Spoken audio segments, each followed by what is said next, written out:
Hello, fellow subscriber or viewer. Are you worried about learning about Phi and Psy Angles and Ramachandran Plots for your next biochemistry test or MCAT exam? Well, don't be, because I just created the easiest Phi Psy Angle video and Ramachandran Plot video. I made a lifetime total of $183.65, and on top of that, I got 2 donations, my first 2 donations. Thank you so much. I never thought I would ever get a donation, but I got 2. And yes, I will carry you through biochemistry with this video. Okay, let's begin. Here is the agenda. The first thing we're going to go over is what Phi Psi angles are and where they're located, what in basically that stuff. Then we're going to talk about Newman projections. You're like, wait a second, this is organic chemistry. We're learning about biochemistry. Why is this here? Why are you going to give me PTSD?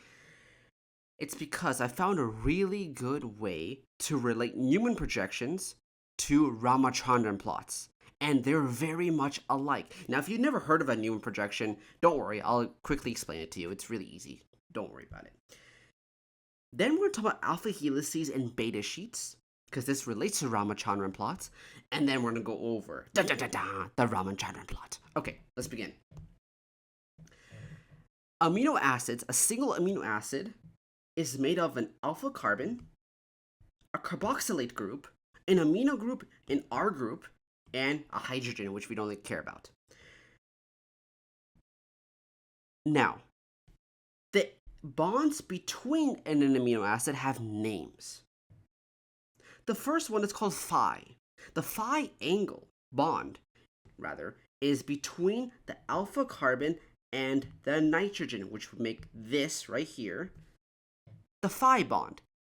And it has a range, an angle range of a negative 180 degrees to positive 180 degrees. Basically, this is how much it can rotate and move around. That's the angles. So if you look at this big, huge polypeptide, the Phi angle is right here between the alpha carbon and the nitrogen within the same amino acid. The Psi angle is between the alpha carbon and the carbonyl carbon. So it would be right here.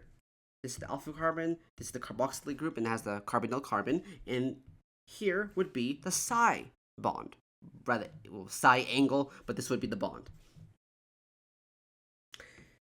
That would be here on the polypeptide chain, and it has the same range as the Phi bond angles. As long as you know that, you're good.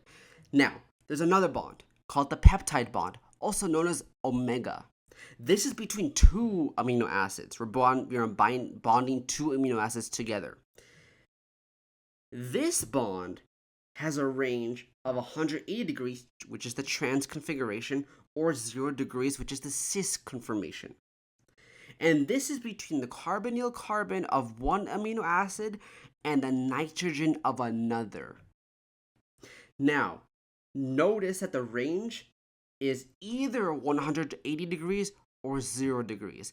And that means it's not flexible. It's not as flexible as this. Now, you may be wondering, wait a second, peptide bonds are single bonds, and single bonds are flexible. That is 100% true. That is technically right. However, peptide bonds has an exception. The reason is because the peptide bond actually has double bond characteristics because of resonance with a neighboring nitrogen.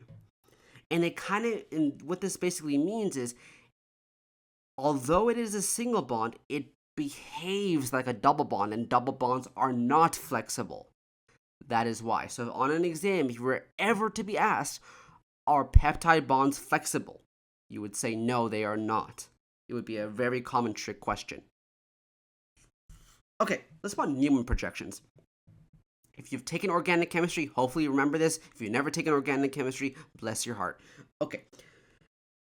Here are Newman projections. And what Newman projections are is basically a stupid way of depicting molecules on a pie chart looking graph.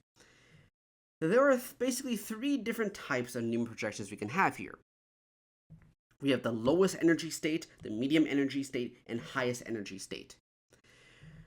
When big groups, not like hydrogens, I'm talking about like normal groups that are not hydrogens, when they are far away from each other, they exhibit the lowest energy because they're not repelling each other. Like groups, functional groups hate each other. They don't want to be next to each other. So when they're further away from each other, they exhibit the lowest energy. And this is when the molecule or compound is the most stable. It likes this configuration. The molecule likes when all the functional groups are away from each other. The medium energy is when they're close to each other, but like kind of not, like so-so. And they're like so-so in stability, like medium stability. Now the worst is the highest energy state, when functional groups are very close to each other. They are repelling so much, it's so much energy, and it's a really unstable molecule. And you're probably wondering, why does this have to do anything with Ramachandran plots? And you will understand why in a second. But first, we have to go over alpha helices and beta sheets. Alpha helices are a secondary structure that forms when an NH group of an amino acid forms a hydrogen bond with a carbonyl. 4 amino acids earlier. This is what we call an I+4 reaction or equation, basically. So an alpha helix forms when a nitrogen of one amino acid hydrogen bonds to an amino acid four amino acids earlier in the strand, okay, in the polypeptide strand, and it bonds with the carbonyl group. And when this happens, it creates an helix-like structure. So it's not only the R groups that bond together. No. It's even the carbon backbone can do this. The polypeptide backbone can do this. And that's how we get our secondary structures. Nothing to do with the R groups. So the amino acids that actually form alpha helices are alanine, uncharged glutamate, leucine, charged arginine, methionine, and charged lysine. So if you're ever given on a test a strand of polypeptide with a bunch of amino acids on it, and it asks you, what structure do you expect to see? What secondary structure do you expect to see? If you can remember all of these, if most of these are on here, that's what probably the answer is. It's probably going to be alpha helix. The next is beta sheets. Now it's the same thing as alpha helices, except it's the adjacent amino acid that does the bonding, not 4 before. It rhymes. Now the amino acids that actually form beta strands are tyrosine, threonine, tryptophan, phenylalanine, valine, isoleucine. So basically all the T's, the ring, and the branched amino acids. That's how you remember it. So on an exam, if you see a big strand with a lot of T's in it, and like phenylalanine, and the branched amino acids, basically to see there's a lot of T's. If there are no T's, then you're looking at a lot of alpha helices. If there are a lot of T's, you're looking at beta sheets. That's basically the trick. Now there's something called anti-parallel beta sheets and parallel beta sheets.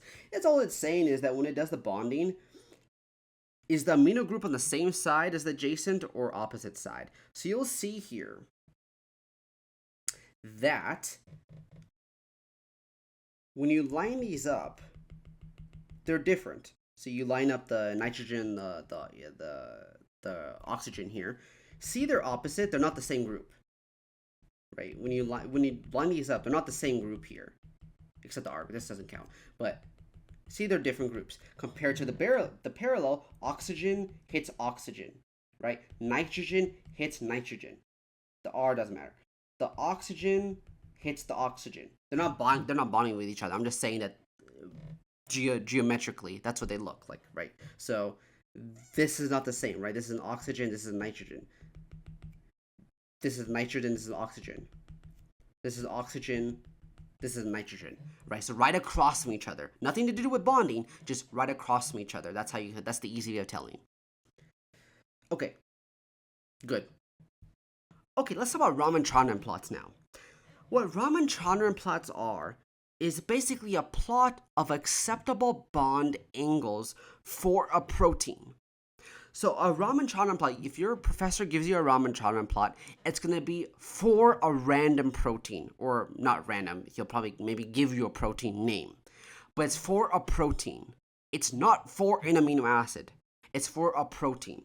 Now I say with an amino acid because a little asterisk here, but it's for a protein. It's a protein plot of acceptable bond angles. So let's reverse here. Like I said, phi and psi angles are single bonds and they're very flexible. They like to move all over the place because look at the range of angles. However, there are R groups and they don't like to be near R groups. So, like I said about the Newman projections, they want to be as far away as possible from the big functional groups. A big functional group could be an entire R group, for example. The closer it is to an R group, the more energy there is and the less stable it is. So phi psi angles don't like that. They want to be as far away they can as from an R group. So that's what this plot is telling you. Is everywhere that is white is telling you that the phi psi angles don't like to be there because it's too close to an R group. There would be too much interaction, too much hindrance, too much energy, and it's unstable. What they do like is this blue area. They feel comfortable. They feel like at home where they can just chill out. So that's what it's saying. At this angle, for example, the phi angle of 90 degrees here and psi of like 150, they like to be in a specific area. They feel comfortable. There's no energy, it's very stable. They're just chilling out, having a margarita. That's what's basically happening. Now, there could be different areas, different angles that they do like. There could be multiple in one protein, just like here. They like to be here, and they like to be here, and some here. Now, your Ramanchandran plot will look different than this. It could look different, but there are some characteristics that you must know for a test. And that is, this is true for all Ramachandran plots, okay? If you see a lot of activity in the top left corner, exactly here, this means you have a lot of beta sheets. This also means that collagen is involved. You have collagen. And you could have polyproline too and polyglycine. In other words, you may have a lot of proline molecules or a lot of glycine molecules. We're going to talk about this in a second because there's a special circumstance for these two. But mainly, if you see activity in the top left corner, you're dealing with a lot of beta sheets in your protein. Now, another thing you must take note is where are the alpha helices located? Well, right below 0, here would indicate you have a right-handed alpha helix. Basically, they rotate clockwise. This also could mean you have a pi helix. Don't really worry about it. It's very rare. The main thing you know is what is an alpha helix. I mean, where it's located on a Ramachandran plot. And on Ramachandran plots, they're located exactly right here. So if you were given a Ramachandran plot and you see nothing, like all of this was white, for example. All of this was white, but you had activity here. What would that tell you? That would tell you have no beta sheets and no alpha helices. Because on all Ramachandran plots, the alpha helix section would be here and the beta sheet section would be there. That's how you would know.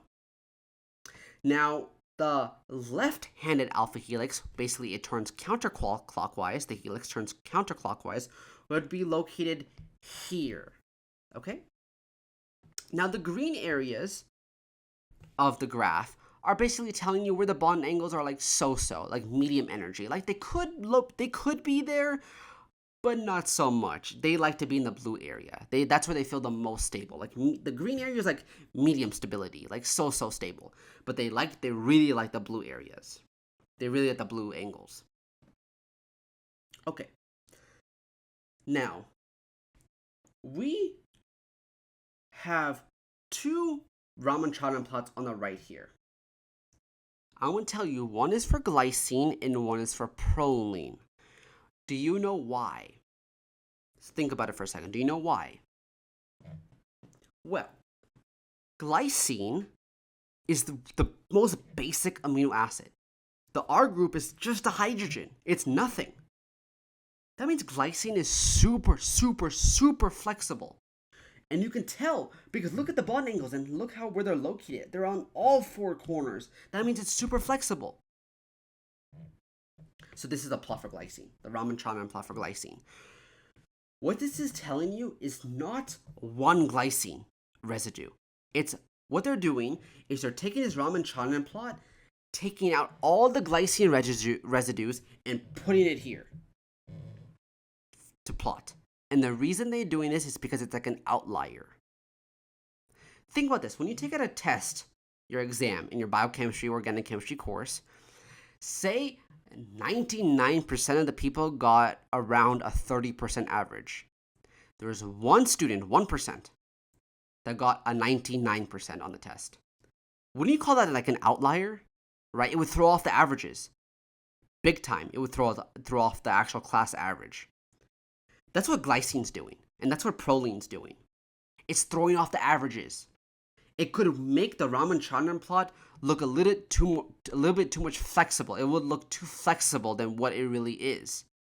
So that's what they do is they remove glycine from here and put it on the side, just to show you.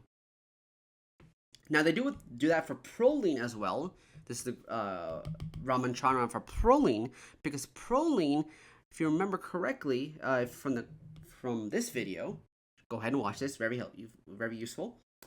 Proline is very rigid because it looks like a pentagon, right? Like it kind of looks like a ring, but it's not really a ring. It's really rigid, and this causes a lot of problems, a lot of kinks, and scientists don't like that. So they like to take those out of the Ramachandran plots and put it in its own plot, so it throws off the averages, right? It doesn't throw off the averages.